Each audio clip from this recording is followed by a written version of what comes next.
గాంధీ భవన్లో టీపీసీసీ వరుస సమావేశాలు నిర్వహిస్తోంది. అందులో భాగంగానే కాసేపటి క్రితం టీపీసీసీ క్రమశిక్షణ జరిగింది. తాజాగా పొలిటికల్ అఫైర్స్ కమిటీ భేటీ అయ్యారు. ఈ మీటింగ్కు సీఎం రేవంత్ రెడ్డి, ఇతర మంత్రులు హాజరయ్యారు. ఆ తర్వాత పీసీసీ అడ్వైజరీ కమిటీ సమావేశం ప్రారంభం కానుంది.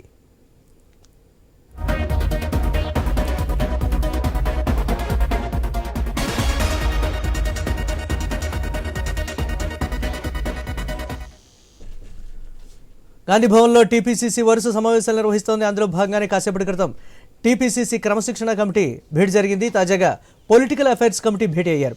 ఈ మీటింగ్కు సీఎం రేవంత్ రెడ్డి, ఇతర మంత్రులు హాజరయ్యారు. ఆ తర్వాత పీసీసీ అడ్వైజరీ కమిటీ సమావేశం ప్రారంభం కానుంది. దీనిపై మరిన్ని అప్డేట్స్ మా స్పెషల్ కరెస్పాండెంట్ సునీల్ లైవ్ ద్వారా అందిస్తారు. ఓటు సునీల్.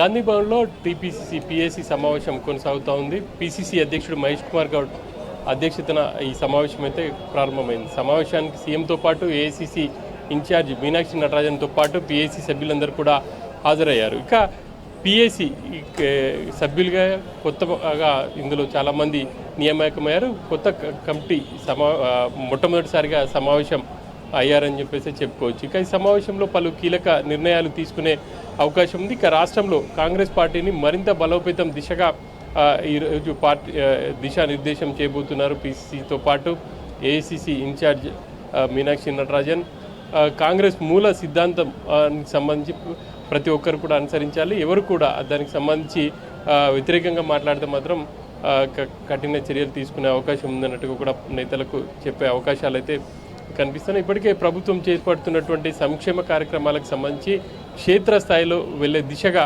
పార్టీ శ్రేణులు ఎప్పటికప్పుడు సమాయత్తం చేయాలి. ఇక ఇప్పటికే రైతు భరోసాకు సంబంధించి ప్రభుత్వం 9 రోజుల్లో దాదాపు 9,000 కోట్ల రూపాయలు రైతుల అకౌంట్లో జమ చేసింది. గతంలో కూడా 2 లక్షల వరకు రైతు రుణమాఫీ చేసింది. అంతేకాకుండా పేదలకు సన్నబియ్యం ఇస్తుంది, ఉచిత ఆర్టీసీ సౌకర్యాన్ని కల్పిస్తుంది. 6 గ్యారంటీ అమల్లో భాగంగా ఇప్పటికే వాటిని అమలు చేస్తూ ఉంది. కానీ అనుకున్న స్థాయిలో అనుకున్న విధంగా క్షేత్రస్థాయిలో వాటిని ప్రచారం చేయట్లేదు. ఆ దిశగా వెనుకబడి ఉన్నాం. సో ఇంకా కూడా వాటిని క్షేత్రస్థాయిలోకి తీసుకువెళ్ళే విధంగా ఎలాంటి కార్యాచరణను రూపొందించాలి అనేది ఈరోజు సమావేశంలో నిర్ణయించి వాళ్ళకు ఒక కీలకమైనటువంటి ఆదేశాలు ఇచ్చే ఛాన్స్ అయితే కనిపిస్తూ ఉంది. ఇక మరికొద్ది రోజుల్లో స్థానిక సంస్థల ఎన్నికలు కూడా ఉండబోతున్నాయి. అప్పటికే పార్టీ శ్రేణులను సిద్ధం చేసే విధంగా ఎలాంటి కార్యక్రమాలు రూపొందించాలి అనేది కూడా ఈరోజు సమావేశంలో చర్చించబోతున్నారు. ఇంకా ప్రధానంగా ఆ పార్టీలో కొంతమంది నేతల మధ్య అంతర్గత విభేదాలున్నాయి.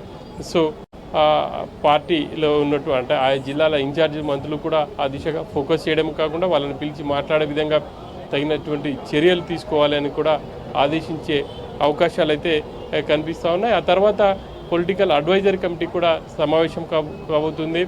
పొలిటికల్ అడ్వైజరీ కమిటీని కూడా మొట్టమొదటిసారి టీపీసీసీకి నియమించారు. గతంలో పొలిటికల్ అడ్వైజరీ కమిటీ అనేది లేకుంటుంటే కొంతమంది సీనియర్లతో కలిసి జగ్గారెడ్డి కావచ్చు, అదేవిధంగా విహెచ్ మాజీ ఎమ్మెల్సీ జీవన్ రెడ్డితో కలిసి కొంతమందిని అడ్వైజరీ కమిటీ సభ్యులుగా నియమించారు. అడ్వైజరీ కమిటీ ఇటు ప్రభుత్వానికి అదేవిధంగా పార్టీకి అనుసంధానంగా ఉండే విధంగా క్షేత్రస్థాయిలో ప్రభుత్వ కార్యక్రమాలు అమలు చేసే విధంగా ఎలా వ్యవహరించాలి, ఎలా ముందుకు వెళ్ళాలి, పార్టీ బలోపేతానికి ఇంకా ఎలాంటి చర్యలు తీసుకోవాలి అనేది పొలిటికల్ అడ్వైజరీ కమిటీలో కూడా చర్చించబోతున్నారు. ఇక ఈ సమావేశాల తర్వాత ఇటీవల పీసీసీ నూతన కమిటీని నియమించారు. ఇటు ఉపాధ్యక్షులతో పాటు దాదాపు ప్రధాన కార్యదర్శులు నియమించారు. వాళ్ళ నియామకానికి సంబంధించి వాళ్ళకు నియామక పత్రాలు కూడా అందజేయబోతున్నారు. ఈ కార్యక్రమంలో పీసీసీతో పాటు సీఎం కూడా పాల్గొనబోతున్నారు.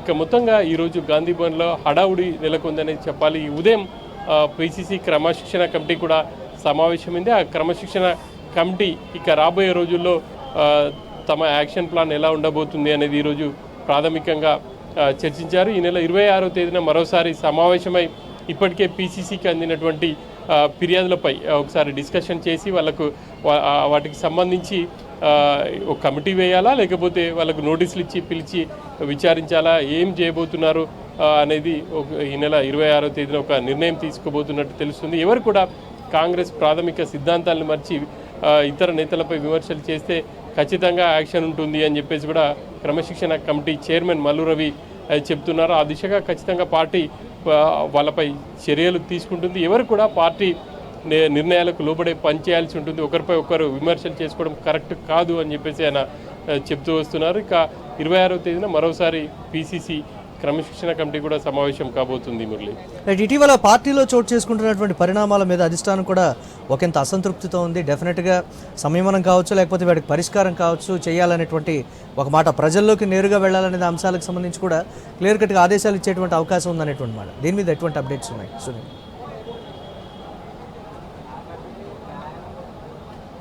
క్రమశిక్షణ కమిటీకి సంబంధించి ఇప్పటికే మరో తేదీన అంటే 26వ తేదీన సమావేశం కావాలని చెప్పేసి ఈరోజు భేటీలో నిర్ణయం తీసుకున్నారు. ఆ రోజు ఇప్పటికే పిసిసికి అందినటువంటి ఫిర్యాదులన్నిటిపై సమీక్ష చేయబోతున్నారు. వరంగల్లో కొండ దంపతులకు సంబంధించి ఇప్పటికే వరంగల్ ఎమ్మెల్యేలు అందరూ కలిసి ఏఐసిసి ఇన్ఛార్జి మీనాక్షి నటరాజన్ కలిశారు. పిసిసి కూడా ఫిర్యాదు చేశారు. గజ్వెల్లో కూడా గ్రూప్ తగాదాలు ఉన్నాయి, వాటికి సంబంధించి కూడా ఫిర్యాదులు అందాయి. ఆదిలాబాద్ జిల్లాకు సంబంధించి కూడా నేతల మధ్య విభేదాలు ఉన్నాయి, అవి కూడా పిసిసికి ఫిర్యాదులు అందాయి. వీటన్నిటికి సంబంధించి ఇక వాళ్ళతో వ్యక్తిగతంగా మాట్లాడడం, ఇరు వర్గాలతో వ్యక్తిగతంగా మాట్లాడతామని చెప్పేసి కూడా చెప్తున్నారు. రాబోయే రోజుల్లో వ్యక్తిగత విమర్శలకు దిగితే మాత్రం ఇక ఊరుకునేది లేదు అనేది పిసిసి క్రమశిక్షణ కమిటీ చైర్మన్ మల్లు రవి చెప్తున్నారు. సో తీవ్ర విభేదాలు ఉన్న చోట ఆ నియోజకవర్గాల్లో ఖచ్చితంగా ఒక కమిటీ వేస్తాం, ఆ కమిటీ ఇచ్చినటువంటి నివేదిక వరకే ముందుకు వెళ్తాం అని చెప్పేసి చెప్తున్నారు. సో దీన్ని బట్టి చూస్తుంటే ఇప్పుడు ఏదైతే వరంగల్కి సంబంధించి కొండా దింపపై కావచ్చు, అదేవిధంగా గజ్వేల్, ఇక మిగతా నియోజకవర్గాల్లో నేతలపై వచ్చినటువంటి ఫిర్యాదులపై చర్యలు తీసుకునే అవకాశాలు అయితే తక్కువగా కనిపిస్తున్నాయి. ఆ కమిటీలు ఇచ్చే నివేదికలు కావచ్చు, క్రమశిక్షణ కమిటీ వాళ్ళతో మాట్లాడిన తర్వాతనే ఒక యాక్షన్ తీసుకోబోతుంది Murali. Right, thanks for updates.